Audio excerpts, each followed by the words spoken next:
Welcome back to Spencer Builds. In this video, I'm going to overview a 4-person MAME machine. Now this is something that'd be hooked up to possibly a projector or a TV on the wall. I think this is a very easy build and we're going to have a lot of fun going through it.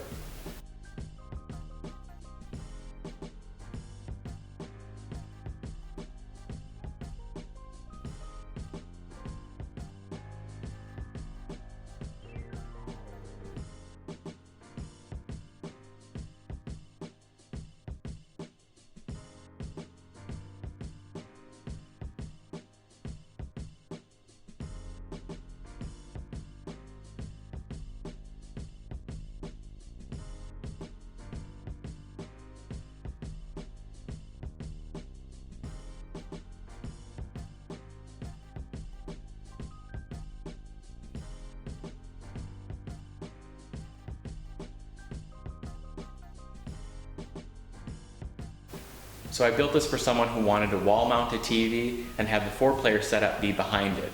So what I started with was just some dimensional drawings, trying to figure out how tall do I want it, how wide do I want it, and where did I want the button placement to be. So let's talk dimensions.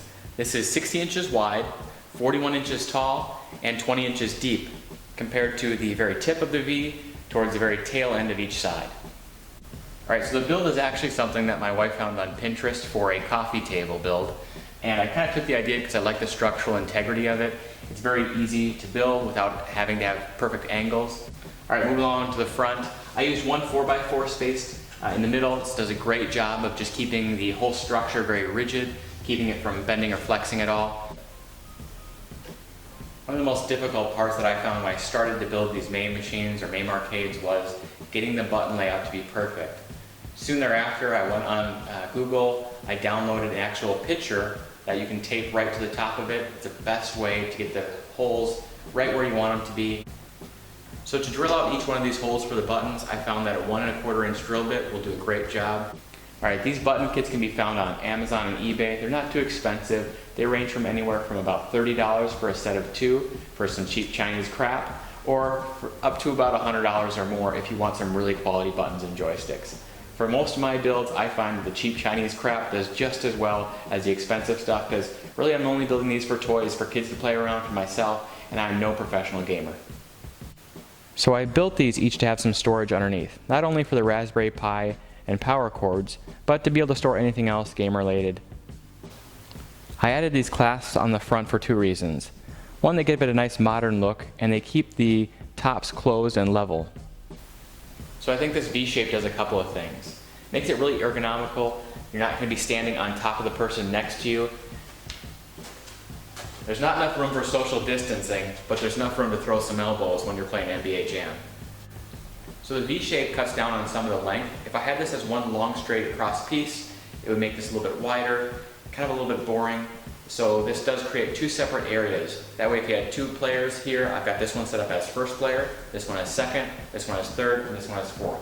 So if you've got only 2 people playing on it, they have some additional space between each other. And if you have all 4, you're able to all see directly at the screen in front of you without having to mitigate any of the different screen loss you'd have from different angles. So let's talk cost. Now I've got about $40 in lumber here. I actually did not stain this. I took a blowtorch, burnt all the panels, scraped off all the extra ash, and then used some polyurethane over the top. That's what gives it its nice, deep, rich color. The button setup cost about $80. I did go with a cheaper setup. I wasn't trying to get this to be some professional arcade setup, and I did like the light up buttons. So $80, about maybe $100 for a set of 4 can be found on Amazon or eBay.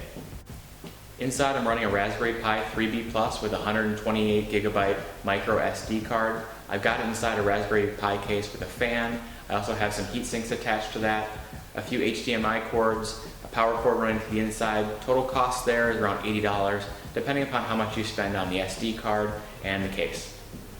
So let's talk difficulty. On a scale of 1 to 10, I'm only going to rate this about a 5. It wasn't too difficult. The most challenging part of this build I found was making this size ergonomically work, having the setup be functional for what the end user was going to have it connected to, which was a TV on the wall, and it's actually a pretty easy build. The cuts are all on 15-degree angles, even including this V-shape. These are all 15-degree angle cuts, and I made some small boxes with some trimmer on the outside. So overall, not too difficult. your average guy or gal is going to be able to snap this together in a weekend. So let's jump into some gameplay. I want to show you this in action. I don't have a TV mounted on the wall. That's how the end user will be using this. I'm going to use one of my projectors that I have. I'm going to show you the functionality of how everything works and the button layout.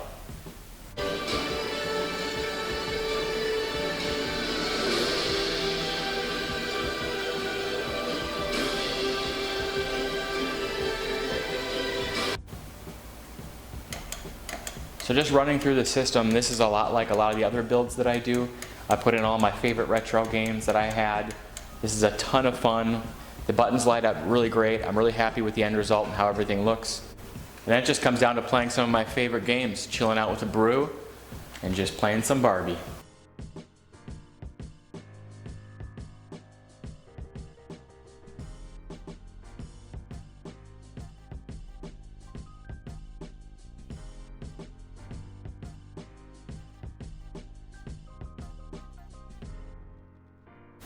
Jesse, what do you think of my build? I knew something was wrong with you.